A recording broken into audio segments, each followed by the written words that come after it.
RoboCop, the ship of Theseus for man, top of his class, Murphy is fatally injured and constructed into the perfect crime-fighting, cybernetically enhanced enforcer, 6'1", 350 pounds. Equipped with an Auto 9, a select-fire 50-round pistol firing a 9x19mm with various types of rounds, armor-piercing, able to penetrate titanium or high-explosive rounds, and seeking rounds. With the 3-round burst most used, he's shown highly accurate, even in long range. Connected to his arm is a Calico submachine gun, flamethrower, and missile launcher. And having an advanced sensor system, being able to track multiple targets, detect snipers, zoom in, use thermographic vision. For equipment, he has a jetpack if given, and a spike used to interact with tech systems or used like a titanium knife. For strength, they can throw men around easily, punching holes through steel doors, knocking a man out behind it, or knocking them off their hinges. He can pry Kane's titanium armor open and rip his brain out. He's slightly stronger than Robo, who can hold his hands at bay or grapple with him, with Kane being able to throw around an 8-ton APC. For durability, he's a monster. No man can hurt him. Arm fire is nothing. Even ARs or submachine weapons bounce off his armor, standing in flames like nothing, causing no visible damage. Similar to Maeve, just tanking vehicles crashing into him or being punched through a stone wall and falling through a skyscraper, then through a building, and he just keeps fighting like it's nothing. Even Kane's larger caliber cannon or his minigun's prolonged fire is nothing but dense, but the power of ED-209 could damage him. For speed, he walks around at about a brisk pace or peak human in the new films. We won't use that though. His strong suit is reaction time, said to have the best reflexes of modern technology. Outreacting every man shown and being able to easily dodge bullets or catch them at around Mach 1, or being able to juke a missile launcher while injured. This gives him S-tier accuracy, shooting guns out of the hands or snipers aimed in on him. The Terminator, a seemingly unstoppable cybernetic being standing 6 foot, 400 pounds, crafted from an AI god system to take over humanity. For weapons, the main guns we'll use are the phased plasma rifle using a hydrogen cell holding 100 pulses, firing at a temperature of 4,500 degrees, similar to Halo or Warhammer.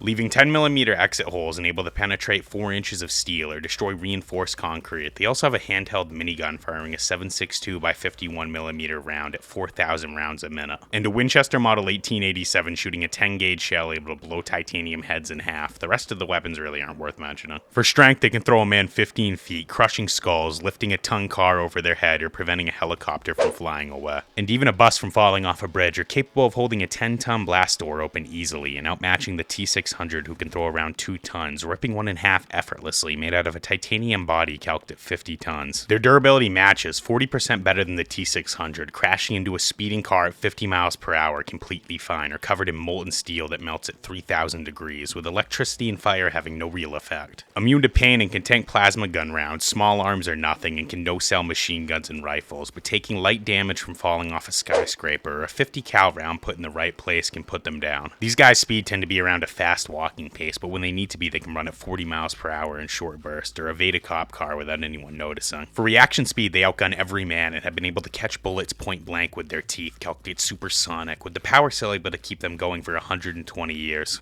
So RoboCop takes the durability with falling from much higher points or being less affected by guns of larger calibers, and more heat resistant. I don't think any of the weapons the Terminator has would do much. Maybe the grenade launcher can stagger him momentarily, or the minigun can push him back. The shotgun and the plasma rifle won't do much. It might be the same for RoboCop without a sniper, but with the advanced armor-piercing rounds and the great accuracy, he can probably hit the weak points. We see this when he destroys the OCP robots. They should be similar levels of thickness. While the Terminator holds a speed advantage, unless they're starting out close, the average combat range is 50 meters. It won't matter too much, but let's say cover is available. There's a scenario where it gets to him, and it could be scary for a much slower opponent. Even though the RoboCop has reaction time and grappling and a knife, the T-800 being 3 times as strong and getting a hold of you could spell the end. I'm not saying in every scenario the RoboCop could get the titanium knife in the processor, but if he has a jetpack, this whole part really wouldn't matter. He could just repossession every time he needs to. And if we count this crossover in the old Dark Horse comics, we see this fight play out with RoboCop triumphing over the T-800 in every way. Not by a large margin, but he wins the engagements. But without the jetpack, that's probably the best win con for the Terminator, getting a hold of the RoboCop and ripping his suit apart. If RoboCop can do it to Kane, there's no reason he shouldn't be able to do it to him if he can reach him. He is 3 times stronger, and they are constructed from the same alloys. But in most fights where they both have the best gear available to them, I believe the RoboCop has a distinct advantage in most scenarios, 7 out of 10 times beating him. Tell me why you think I'm wrong. Also, if you think I got some big concept wrong, like ammo or power level, etc., send me a detailed email about it. I read them. Peace out.